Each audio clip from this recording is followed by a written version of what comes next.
కులగణన సర్వేలో పాల్గొనని వారి కోసం మరో అవకాశం కల్పిస్తోంది తెలంగాణ సర్కార్. ఈ నెల 16 నుంచి 28 వరకు మిగిలిపోయిన ఇళ్లను సర్వే చేయాలని నిర్ణయించింది. సర్వేలో పాల్గొనని 3.1% మంది ఈసారి వివరాలు ఇవ్వొచ్చని డిప్యూటీ సీఎం భట్టి విక్రమార్క ప్రకటించారు. సర్వే కోసం టోల్ ఫ్రీ నెంబర్ కూడా ఏర్పాటు చేస్తున్నామని చెప్పారు.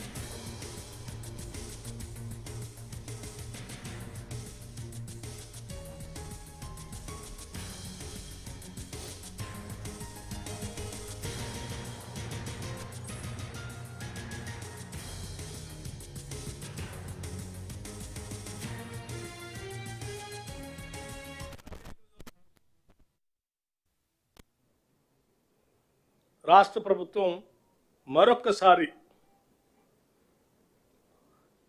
ఎన్యూమరేషన్ చేపించుకోవడానికి ఈ లెఫ్ట్ ఓవర్ ఫ్యామిలీస్కి ఫిబ్రవరి 16వ తారీఖు నుంచి 28వ తారీఖు వరకు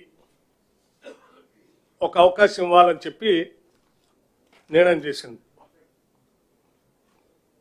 ఇలా లెఫ్ట్ ఓవర్ మిగిలిపోయినటువంటి వాళ్ళు టోల్ ఫ్రీ నెంబర్ కూడా రాష్ట్ర ప్రభుత్వం నుంచి అనౌన్స్ చేస్తూ ఉన్నాం. తిరిగి ఆ మిగిలిపోయినటువంటి వాళ్ళు ఎవరైనా వస్తే వచ్చి అక్కడ అప్లికేషన్స్ ఇవ్వచ్చు. అట్లాగే ఆన్లైన్లో కూడా దీన్ని ఉంచుతూ ఉన్నాం. రాష్ట్ర ప్రభుత్వం మరొక్కసారి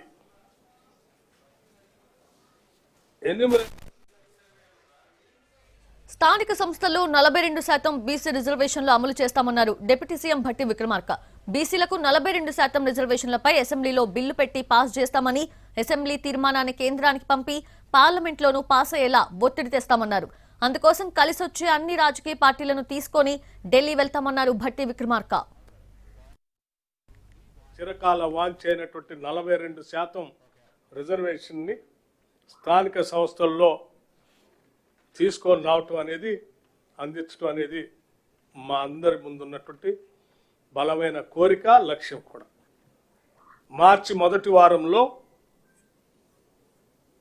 క్యాబినెట్లో తీర్మానం చేసి శాసనసభలో బిల్లు పెట్టి బిల్లుని పాస్ చేసి కొన్ని దశాబ్దాలుగా ఈ రాష్ట్రంలో ఎదురు చూస్తున్నటువంటి బలహీన వర్గాలకి చట్టరూపంగా ఒక చట్టబద్ధతను కల్పించడం కోసం నిర్ణయం తీసుకోవటం జరిగిందని ఈ సందర్భంగా మీ అందరికీ తెలియజేస్తాను. పాస్ చేసినటువంటి బిల్లుని కేంద్ర ప్రభుత్వానికి పంపిస్తాం. బిల్లుని పార్లమెంట్లో కూడా ప్రవేశపెట్టి దీని మీద ఆమోదం పొందడం కోసం మేము చేయాల్సిన ప్రయత్నం అంతా చేస్తాం. దశాబ్దాల ఓబీసీల చిరకాల వాంఛైనటువంటి 42% రిజర్వేషన్ని స్థానిక సంస్థల్లో